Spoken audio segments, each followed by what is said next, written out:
Başımın üstüne alıp katar katar gem buludu. Havalı divane olmuşam beyin eşk budumu. Biri gelsin beni bək silkələsin özümə gəlim.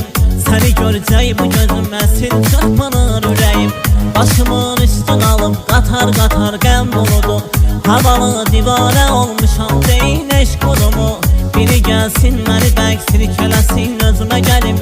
Səni görəcək bu gözüm əsil çırpınır ürəyim. Mən eşqinə seyləyəm təkcə sənə aid olan. Mən dönüb sən olmuşam, özümü itirmişəm tamam. Təkcə səndədir şəfam, dərdi məndəki dərmanım. Yoxluğum cəhənnəmin, varlığındadır cənnətim. Mən eşqinə seyləyəm təkcə sənə aid olan. Mən dönüb sən olmuşam, özümü itirmişəm tamam. Təkcə səndədir şəfam, dərdi məndəki dərmanım. Yoxluğum cəhənnəmin, varlığındadır cənnətim.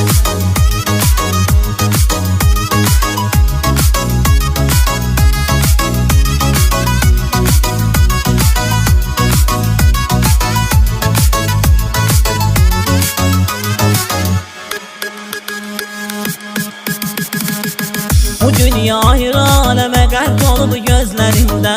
Baş qoyum ayılmayım, yatım sənin dizlərində. Tək sənə bağlı qalıb görməz özgəni gözlərim. Səni görəcək bu gözüm əsil çırpınır ürəyim. Bu dünya ayrı aləmə qərq olub gözlərində. Baş qoyum ayılmayım, yatım sənin dizlərində. Tək sənə bağlı qalıb görməz özgəni gözlərim. Səni görəcək bu gözüm əsil çırpınır ürəyim.